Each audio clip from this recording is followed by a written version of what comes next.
Have you ever studied for 3 hours and woken up the next day with total amnesia? The kind where you go to bed feeling like a genius. You highlight everything, organize your notes, you even open a fresh notebook just to start the new phase. Then the next day, you open the same page, and your brain just goes, "Sorry, never seen this in my life." You start checking if you actually studied yesterday. You look at your notebook, you look at your browser history, and you seriously consider checking if your brain is leaking information. And then you hear something. Japanese students memorize more than 2,000 kanji. They write them, read them, use them in real sentences for years. Meanwhile, you forget 3 bullet points from the night before. So I want to ask an uncomfortable question. What are they doing that we're not?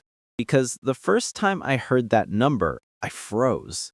My brain immediately started doing insecure math. Okay, 2,000 kanji. I barely remember my Netflix password. Imagine a Japanese teenager calmly writing super complex characters. And then there's me, in the Starbucks line, forgetting how to spell cappuccino with people waiting behind me. One time I tried to memorize 20 vocabulary words in one night. The next day, I remembered one. The word was snack, because that's what was written on the package I was eating from. Then I had a cruel thought. If my brain was a student, it would fail the year easily. Or at minimum, it would ask for extra credit and then forget the deadline. But here's the interesting part. Japanese students are not aliens. Their brain is made of the same material as ours. They just use it differently, on a different rhythm. So in the next few minutes, I want to show you 3 things. First, how Japanese students warm up the brain before they even touch a book. Second, how they study in waves, not marathons, in a way that makes memory stronger even during rest. And third, how they use the night so sleep finishes the studying for them. Picture a stick figure version of you right now.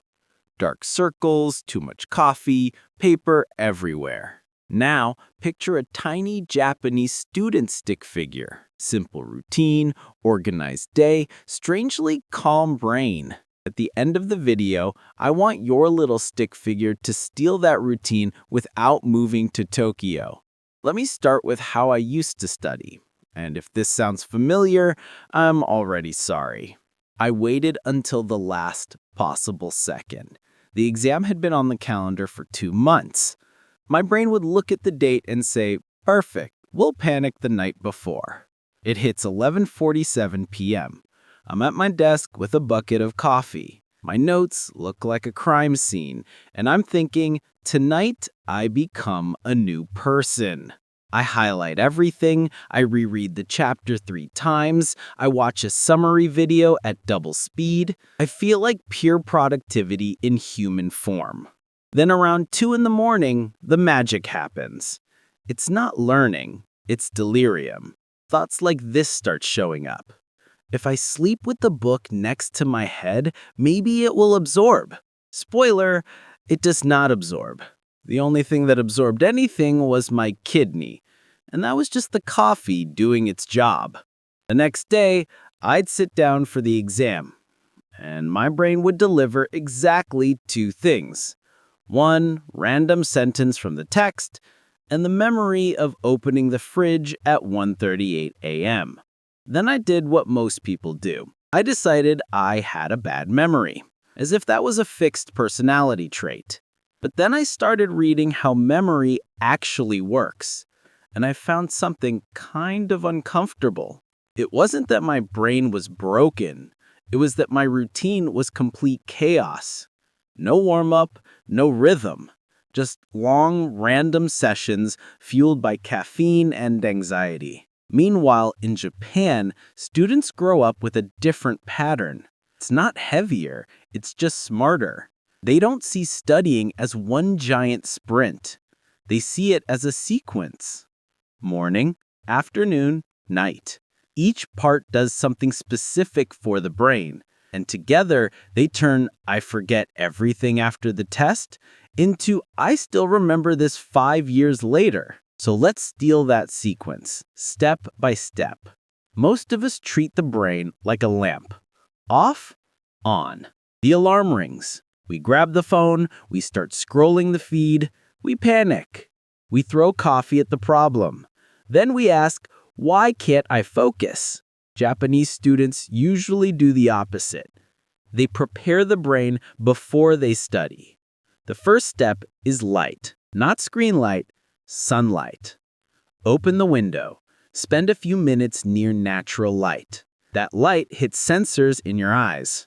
The brain goes, okay, day has started, time to be alert. Your biological clock adjusts. The hormones that control attention start lining up. You don't need to memorize the hormone names. Just remember this. Morning light is your brain's on button. Step 1. In the first 30 minutes after you wake up, get 5 to 10 minutes of natural light. Window, balcony, sidewalk, whatever you have. Then they move. It's not a heavy workout. It's just enough to tell the body we're alive. Short walk, stretching, climbing one flight of stairs, blood flow increases.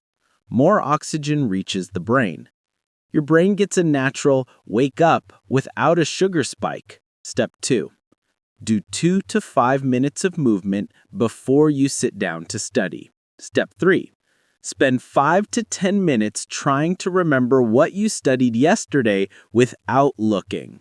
Flashcards, a quick quiz, explaining out loud to yourself. Japanese students often review what they learned before adding new information. This is the secret sauce. Most people think studying is just input, reading, watching, highlighting. But the brain strengthens memory with output, when you pull the information out from inside. Not by staring at the page, but by testing yourself. Can I write this kanji without looking? Can I say this word from memory? Every time you make the effort to remember, the connection gets stronger. Finally, they use tiny 60-second rituals, pouring tea slowly, arranging their pens, clearing the desk. These are signals to the brain. This moment is important. And the brain, which is very dramatic, loves moments that feel important. Step 4. Before every study block, repeat the same little ritual sequence. Organize your space, start the timer, take one deep breath. Over time, your brain associates that with focus. That's the morning. Light, movement, recall, ritual. You turned a zombie brain into warm, ready soil for learning. Now let's go to the afternoon. This is where a lot of motivation dies. We try to study like movie heroes, 3, 4, 5 hours straight, no breaks, running only on coffee and guilt. But the brain doesn't work like that. It operates in waves of focus, about 90 minutes of potential, with highs and lows inside that window. Japanese students often use smaller blocks, something like 40 minutes of focus, 10 minutes of rest. In the 40 minutes, they pick one task, learn this set of kanji, solve these exercises, review this topic. No jumping between apps, tabs, messages, and notifications. Every switch has an attention cost. In the 10 minutes, they actually stop. They stand up, move a little, look away from the page. Here's the cool part. While you're doing nothing, the brain is reviewing what it just saw, organizing, compressing, saving. The break is not laziness. It's literally when the memory is being written. Step 5. Set a 40-minute timer for a single task, then take a real 10-minute break. Stand up, stretch, walk, drink water. Don't dive into the black hole of scrolling. Then comes spaced repetition. Instead of reading one chapter 5 times tonight, they look at it several times across days. Day 1, you learn it. Day 2, you test yourself quickly. Day 4, you review again shorter. Day 7, you check one more time. Each time you let the memory almost fade, then bring it back. That, oh yeah, it was this, is like lifting weights for that content. Step 6. Use a simple system. Notebook, app, planner. Mark the days when you'll quickly review what you studied today. Short and frequent beats long and rare. Then comes food. Afternoon focus lives and dies at lunch. If you eat something super heavy, very greasy, or packed with sugar, your brain asks for bed, not books. Typical Japanese school lunches tend to be simpler. Rice, vegetables, some protein, soup. More stable energy, less food coma. It's not that you have to copy their menu, but you can avoid the brick in the stomach combo. Step 7. Include a source of protein, choose more complex carbs, and try not to make passing out after the main goal of the meal. Finally, micro-mindfulness. No incense, no mountain temple. Just straightening your posture, taking one slower breath, feeling your feet on the floor. These mini checks bring your attention back without demanding half an hour of meditation. Step 8. Between one task and another, close your eyes, take one slow breath, open your eyes, and continue. Think of it as a refresh button for your brain. This way, your afternoon turns into waves. Focus, break, review, reset. You work with your brain instead of yelling at it. Now, the strange part. Most people think memory is built while you're studying, but a huge part of it happens after you stop. Japanese students usually use the night in their favor. Step 9. Before bed, do a light review. Just 5 to 10 minutes. Look at the most important points of the day. Pass quickly through the hardest flashcards. Summarize the day in 3 lines. No pressure. Just a reminder for your brain. Then comes sleep itself. Your brain has a kind of nighttime cleaning crew. It connects what you learned today with what you already knew, and it strengthens what was marked as important. But that crew needs time and deep sleep. If you cut your sleep or spend the last hour in bright light, shows, and stress, it's like firing half of that crew. Step 10. Try to go to sleep and wake up at similar times every day. At night, gradually lower the lights and the pace of the house, and move that bright screen away from your face a bit before bed. This is not weakness or being picky. It's letting your brain work for you. Step 11.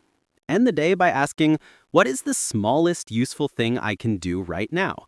Write one sentence in your journal. Finish one exercise all the way through.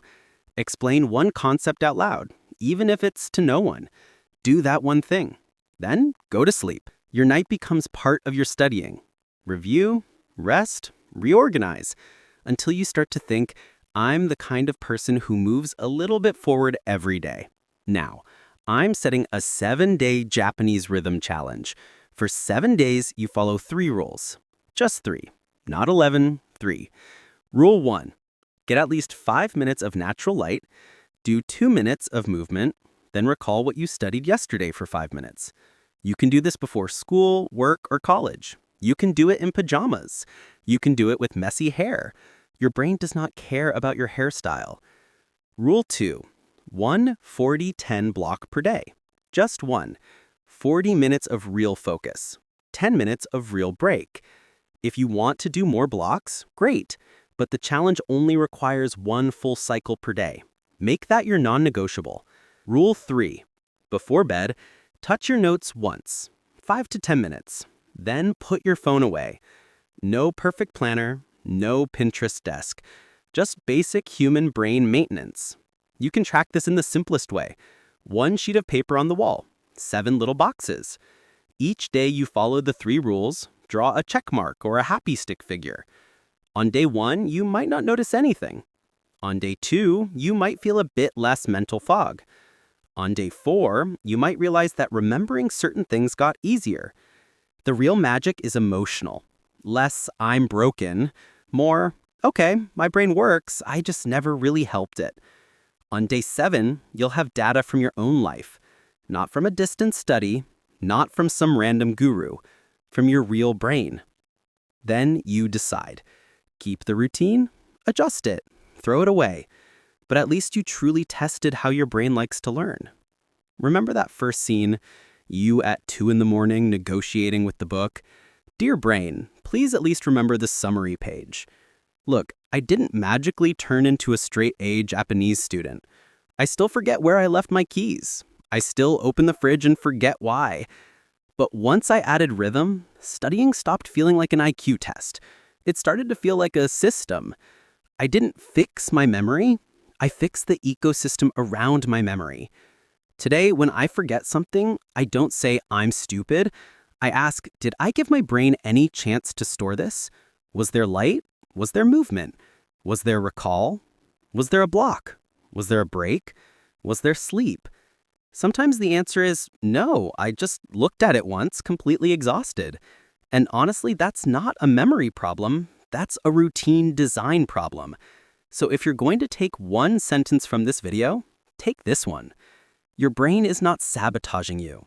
It's your routine that's ghosting your brain. Build it a better routine and see what happens. Now I want to hear from you. Tell me in the comments, what was your most I studied and totally blanked moment? Your personal exam horror movie story. No judgment. This is a safe space for academic disasters. If this video gave you at least one idea to test this week, hit like, send it to that friend who's always saying they have a terrible memory, and subscribe for more gentle science in human language. We'll keep taking serious research and turning it into simple habits that your stick-figure brain can actually use. Because the future doesn't belong to people who just study harder. It belongs to people who study smarter. And that can start with you, tonight.